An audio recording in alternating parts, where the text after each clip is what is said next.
Hello, Maverick fans. Welcome to another edition of the Mavpuckcast. I am John. I am here with Bridget. We are here to talk UNO hockey. I want to mention up front that Jason has not been on the podcast the past couple of weeks because he has been traveling. His daughter Lexi plays youth hockey on a team out of Kansas City. So they've been traveling for that. This weekend, they are visiting a college back east because Lexi's a junior in high school. So they have a busy schedule going on during the second half of this season, Bridge. Yes, they do. And I'm happy to fill in. But Jason, I can't wait for you to come back. Yep. Jason will be back soon. So before we get into it, before we get into talking about the Denver series that took place this weekend, we've got to give a shout out to our official merchandise sponsor of the Mavpuckcast this season, Lawler's Custom Sportswear. We were talking with Pat Lawler before the Friday night game at his booth. I saw a jacket there I really liked, and if you've seen our coat closet at home, you know I need another jacket like I need a hole in the head. But I like the looks of this jacket. I was talking with Pat about that. Lots of people at the stand this weekend. They were also selling the Ludke Brothers 771 merchandise that they're selling through Lawler's Custom Sportswear, Bridge. Yes, and it looks like that has been very popular. Lots of co-eds checking out those hats supporting the Ludke Brothers. So we're glad to see that, and be sure and check out Lawler's for that merchandise. Be sure to check out lawlerscustom.com. All right, turning to the Denver series. Those of you that watched the Mavpuckcast last week knew that Bridget and I were very hopeful. I was being optimistic going in this weekend, predicting UNO would get their first NCHC sweep of the season. That did not happen. So I was hoping after Friday night that Bridget's prediction would come true. But going into that Friday game, I think that there was a lot to like during that first period for UNO. And 7:18 into the first, UNO's Zach Erdahl gets awarded a penalty shot. DU's Mikko Matika hooked him. And he puts the Mavs up 1-0. It was the third game in a row that Erdahl here in the second half of the season gets the first goal for the Mavs, Bridge. It was great to see. Definitely don't want to take a penalty that early in the game, but to get the penalty shot awarded and then to score on it really fired up the Maverick fans early on that Friday night. Absolutely right. As you were talking about, Bridge, it was an interesting circumstance because UNO was shorthanded at the time that they got that penalty shot. So kind of an interesting circumstance as fans to see. You don't normally see that, but cool to get to see a penalty shot because we don't get to see those. Every game in college hockey. So it was 1-0 for UNO. And then late in that first period, 17-13 into the first, DU's Boston Buckberger, who should be on the all NCHC name team, ties it up 1-1. The game is tied 1-1 after the first period for UNO. Going out of that first period, I know you and I think the fans in the building were feeling good being in that position against one of the top programs, not only in the NCHC, but in college hockey this season. So going into that second period, like I said, we felt good. 1:38 into the second, DU's Aiden Thompson puts the Pios up 2-1. It comes right at the end of a 5-on-3 power play. Yep, we watched that back on the NCHC highlights, and it was literally as that 5-on-3 was expiring that goal came in to play. But 8:34 into that second period, Omaha's Ty Mueller gets the equalizer. The game is tied 2-2. Nice pass from Tanner Ludke. Both of the Ludke brothers had assists on that play. Looking good for UNO. But boy, Bridge, late in that second period, it was a 3-minute stretch with a little over 5 minutes left in the second. DU scores 3 unanswered goals on UNO. Boy, that was a rough way to end the period. UNO's really struggled in that second period against Denver. Same thing happened out when we were out at Denver, and then to have that kind of a mental lapse for a short period of time, it really changed UNO's fortunes in that second period. It definitely changed the complexion of the game, swung the momentum. Boy, you hate to see that happen because I thought up until that point, UNO was skating with DU just fine, playing with them well, but it's 5-2 DU lead after two periods. Going into that third period, we were hopeful that maybe UNO could get something going, but 151 into the third, Denver's Massimo Rizzo, who we talked about on last week's episode of the Mavpuckcast, puts the Pioneers up 6-2. Rizzo's the leading scorer for DU. He's the top scorer in the country right now. Midway through the third period, Omaha's Jesse Lansdale gets a power play goal, narrows the DU lead to 6-3, but it's too little, too late, Bridge.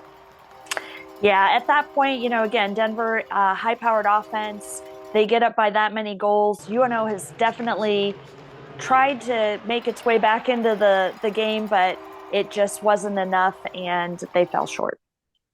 Absolutely. Denver wins 6-3, a tough way for the Mavs to start the series. 17 penalties in the game, 9 of them on UNO. Denver also they led the shot on goal statistic, 41-22 on Friday night. So certainly not a great start for UNO. And talking just initially here about all of those penalties, fans were chirping about the officiating this weekend because, quite honestly, it was kind of a hot pile of garbage. So going into that Saturday night game, we were hopeful that UNO could come out, get off to a good start, and see if they could salvage a split in this series. 12:39 into the first, Tanner Ludke gets the scoring started for UNO. It's a power play goal to put UNO up 1-0. Take a bow, Tanner. I loved how he bowed after that goal, Bridge.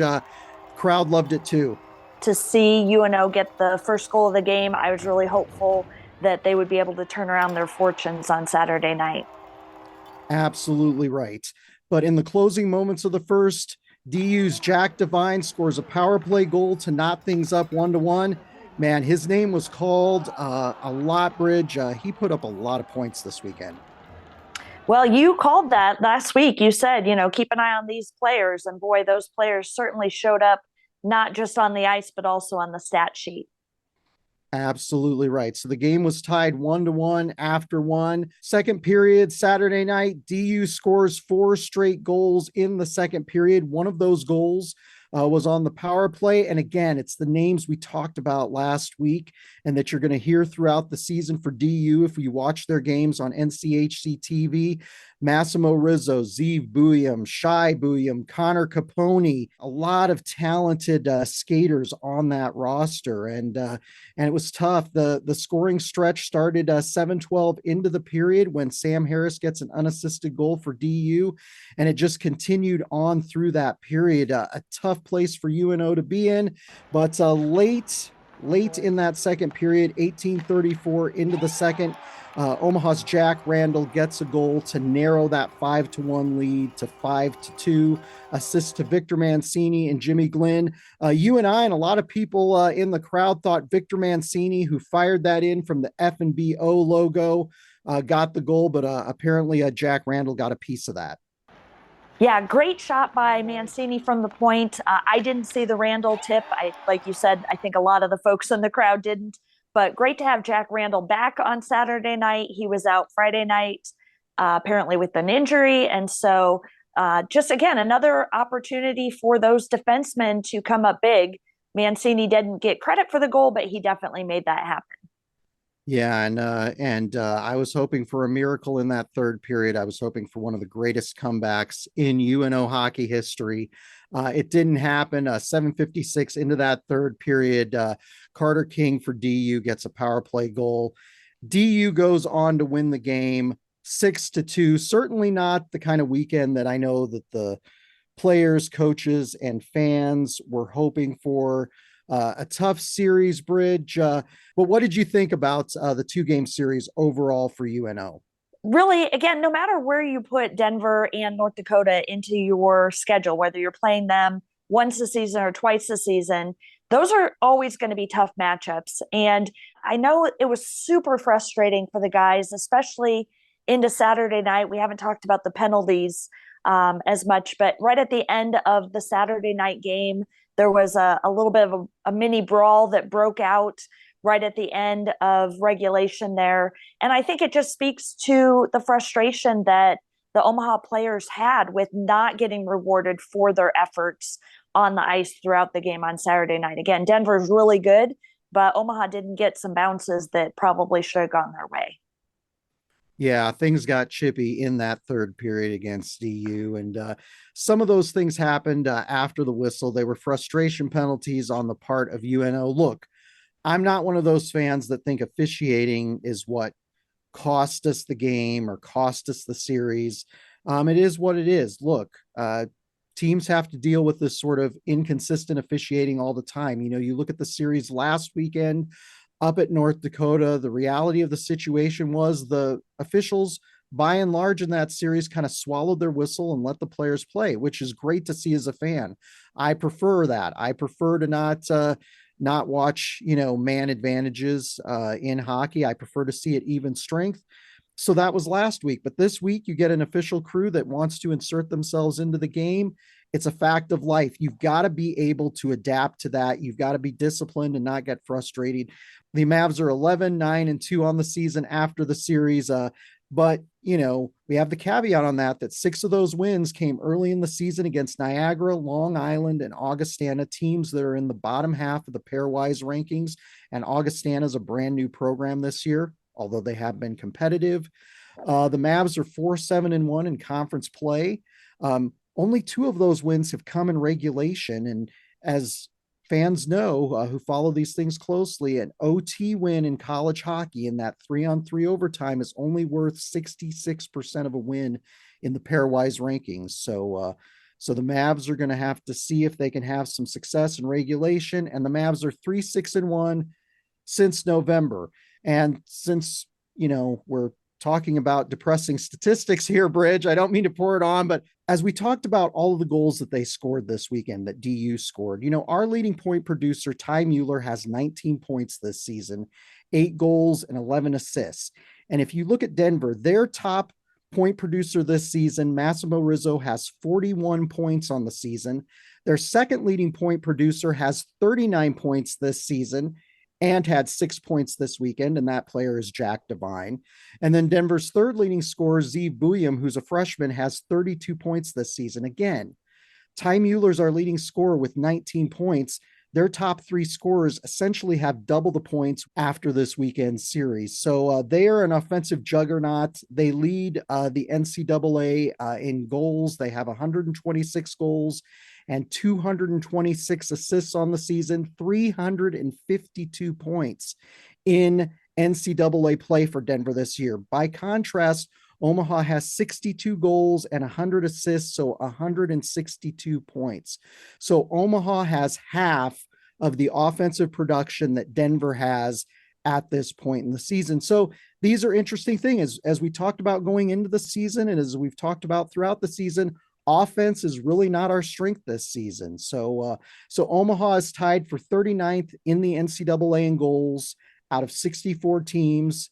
And Miami is the only other NCHC team that's below us as far as goal totals. So that's been a struggle, and that's been a story for us this season, Bridge. Yes, and we knew it going into this season that offensive production was going to be a challenge.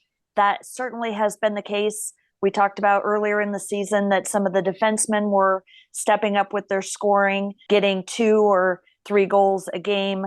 Only works when you can keep the other team from scoring more than that. Yeah, and as we've talked about, UNO's played in a lot of low-scoring 1-0 type games this season.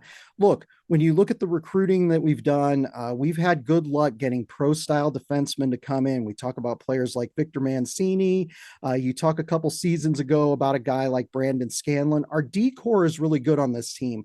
Where we've struggled in the recruiting battles is to get top-tier offensive talent. We've gotten guys that when you looked at them back when they were playing, midget hockey or they were playing high school hockey, they put up a lot of points. And then when they went to play junior hockey in the USHL, the BCHL, the AJHL, some of the recruits that we had, some of those upfront skaters that we had didn't continue to produce offensively when they started playing junior hockey, when they went up to that next level.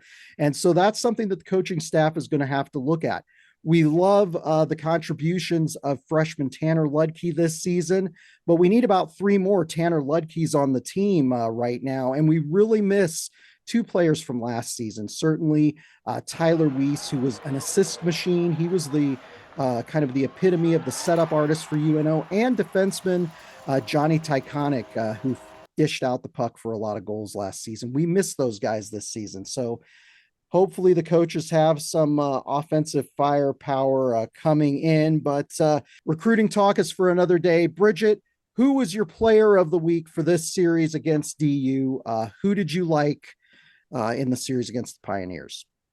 Well, we always talk about this nomination being a nod to someone who had an impact on the game. And I would argue that the officials had the biggest impact on the game, but you're not going to let me pick the referees. So I'm going to go to someone who I think made an impact, again, not on the score sheet this particular series or even this season, but somebody who I noticed out on the ice who was doing the little things right.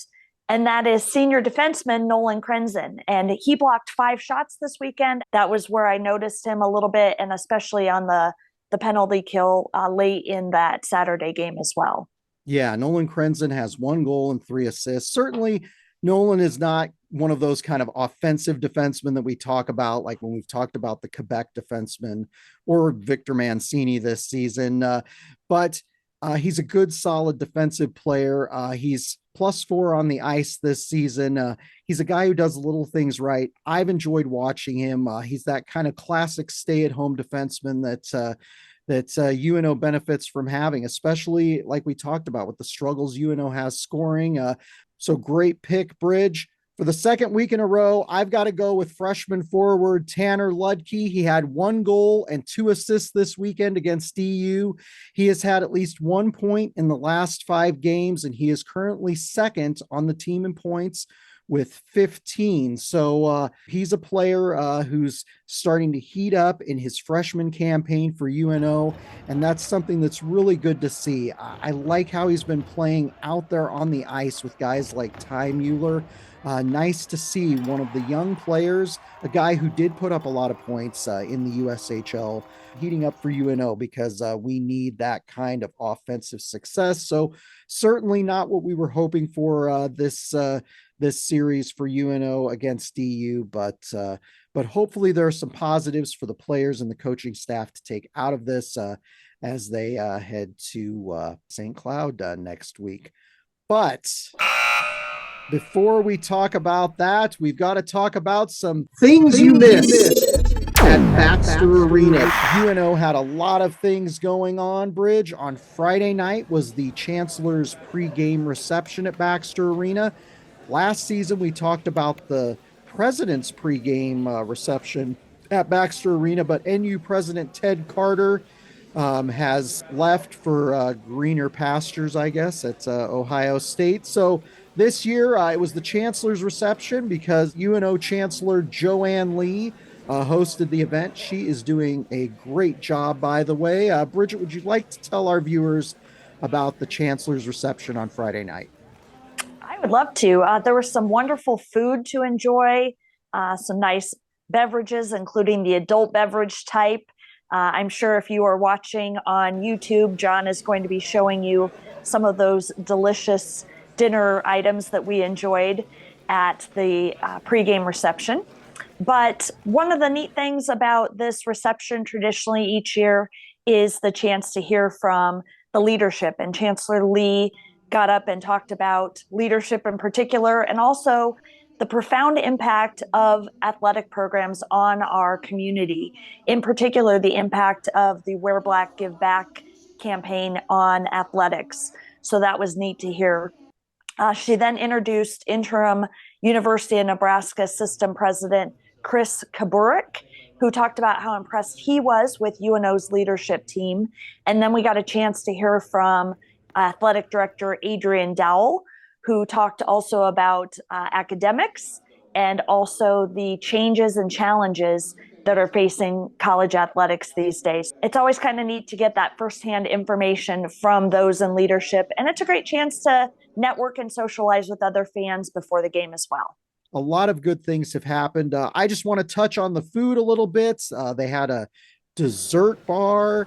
They had a pretzel bar there. They also had wings available. So it was kind of a fun deal. And it's a nice chance to talk to other fans. We got a chance to visit with Aaron Bradenkamp, who is one of our biggest fans of the Mavpuckcast. So thank you for coming up and complimenting us. Yeah, that was great, Aaron. So thank you so much. So always great to get to go to those. And again, fans get to go to those things because they support UNO financially. And that's something Bridget and I have had the pleasure of doing since this program started back in the mid 1990s. So it was a lot of fun. Bridge, what else do you have for us? We had a number of things going on this weekend. So Friday and Saturday nights pre-games both featured more fire. I know you love the baton twirlers that have fire. We're currently at 3 at our max fire twirlers. And I don't know what else to say about this, but I just love the dichotomy of fire and ice. So let's keep that going, Mike West. Yeah, I'm a big fan of lighter fluid in matches. So I love the flaming baton twirlers. As loyal listeners of this podcast know, we had 3 on Saturday night. I want to see 4 out there. Actually, I want to see more, but we're taking it one step at a time. So the more baton twirlers, the better. And quite honestly, as I was recording the baton twirlers, I think there was one point when they were twirling that they put the batons in their mouths. So I missed that. So Bridget missed that. So there's a lot more to this baton twirl than people think. One thing I didn't miss, though, was the beanie giveaway, and I have one here to show you. There were some folks who did miss out on getting these. They were only available for the first 500 people on Saturday night, given away by Medica. And we were able to get into the arena early using our Blue Line Club card, which is another great reason to support UNO Athletics financially.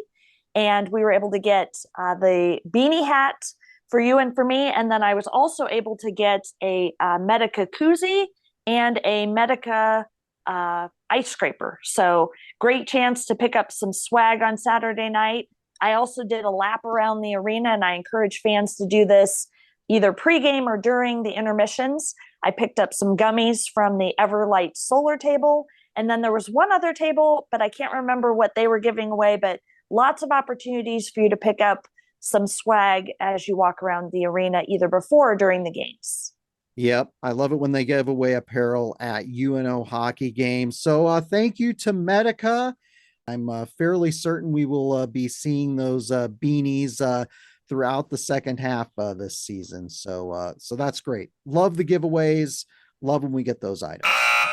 But turning to our next series, the Mavs head up to St. Cloud, Minnesota to take on the St. Cloud State Huskies on January 26th and 27th. St. Cloud is 11-7-4 overall and is in second place in the NCHC. They are tied with North Dakota at 26 points. The NCHC race is heating up. This is the time of year that we start to look a little bit more closely at the NCHC race. Right now, UNO is in 7th place with 11 points. We are 4 points behind Minnesota Duluth. And when you start talking about one of those top 4 home ice spots, Western Michigan is currently in 4th place with 20 points. So we are currently 9 points out of that home ice race. It's going to be tough for UNO to get back in it, Bridge, and they need to have some positive success up here at St. Cloud.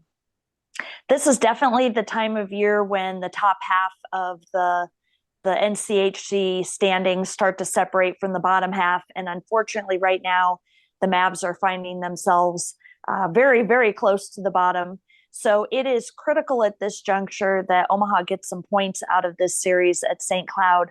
Otherwise, they might find it difficult to make that up in order to get home ice for the playoffs. Yeah, and just spitballing here because we get to do this because we're kind of armchair coaches. Obviously, we have no responsibility for the team whatsoever, which is the best position to be in. I got to be honest with you. Well, when you're looking for goals for this team the next few weekends, and it certainly starts this upcoming weekend at St. Cloud State, you know, it's going to be really hard for UNO to kind of start threading the needle and start, going on the road and getting sweeps or coming back to Omaha the week following and getting sweeps. What we have to start doing is we have to start looking at the bigger picture and start looking at what's really important. And I know fans get obsessed with NCHC playoffs and making it to the NCHC Frozen Face-Off in St. Paul. But I got to be honest with you, an attainable goal for this team right now and a very realistic goal for this team is the NCAA tournament. Right now, we're sitting outside of those top 16 spots in the pairwise rankings. And if you want to get an at-large bid to the NCAA tournament, you probably have to finish 13th or 14th, considering the auto bids in some of the smaller conferences in the NCAA, like the CCHA and Atlantic Hockey.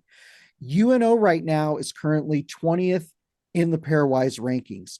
So they've got a chance the next few weekends, if they have some success, they have some positive results, to pull back up into the teens in the pairwise rankings.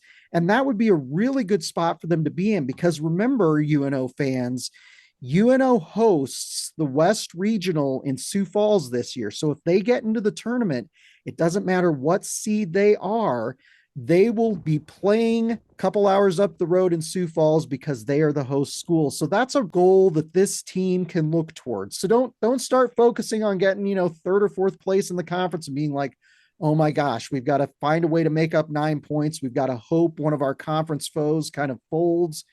You've got to focus at that point on the horizon of making the NCAA tournament, because in this conference, getting wins is going to help you in that regard. So it starts this weekend at St. Cloud State Bridge. Coach Brett Larson is 117, 67, and 20 with St. Cloud in 6 seasons. He has taken the Huskies to 4 NCAA tournaments since he's been at St. Cloud. The Huskies lost and got a tie against North Dakota this last weekend. They won the shootout on Saturday for the extra conference points in that game. So certainly they're going to be a team that's motivated, because I'm certain that that's not the result that they wanted to have. Bridge, what are your thoughts going into this series? Look, we had a tough series against DU. What do you think going into St. Cloud? They're currently tied in points with North Dakota for first place in the NCHC this season. That result was not what St. Cloud was looking for last weekend, and they've had 2 weekends where they had Friday night losses. So I would love to see that continue for a third weekend. There was a lot of frustration from the players after that series, so I'm hopeful that they'll be hungry for an opportunity to get some points. I think if you let them get a couple goals on us, just like Denver, they've got some guys that can really hurt you on the stat sheet. Some players to watch. Certainly goaltender Dominic Bassi has a 2.44 goals against average and a .905 save percentage. He has logged a lot of time in net for the Huskies this season. The backup goalie is freshman Isaac Posh. He's seen action in 4 games this season, including one of the 2 games against Omaha back in December. He has a 1.88 goals against average and a .938 save percentage. I don't think that we will see him this weekend, but who knows? You never know what might happen. One of the skaters up front to watch, forward Kyler Kupka, leads the Huskies in points with 9 goals and 11 assists this season. And senior Vidi Miettinen, one of the players who has gotten talked about throughout the last few seasons. He leads St. Cloud State in goals with 13. He had 2 goals in the series against North Dakota this last weekend. So, Bridge, do you have any players that you're keeping your eye on this weekend up at St. Cloud State? Well, definitely the ones that you mentioned are all on my list. And Brett Larson in particular mentioned Vidi Miettinen having gotten his 100th point this last weekend. Brett Larson describes him as a catalyst for their offense. And so I definitely expect to see him on the scoring sheet this upcoming weekend. Also, sophomore forward Grant Ashan has also made an impact, maybe not as much as Vidi, but I definitely expect to see a lot from those key impact players this upcoming weekend. St. Cloud State is not the offensive juggernaut that Denver is. So if UNO can keep them in check, I think they have some opportunities. But Bridget, what's your prediction for this series up at St. Cloud State, UNO's second road series of the second half in NCHC play? I'm going to be pretty consistent again. I think that we're going to get a split this weekend. I think that hopefully the Mavs can pick up a Friday night win. Like I said, that's really important for them to get some confidence back after that sweep by Denver. So I think we're going to get a close Friday night win, and then it'll probably be close on Saturday night too. But I think that the Mavs will be on the losing half of the score sheet on Saturday night. How about you? I'm going to pick a split as well.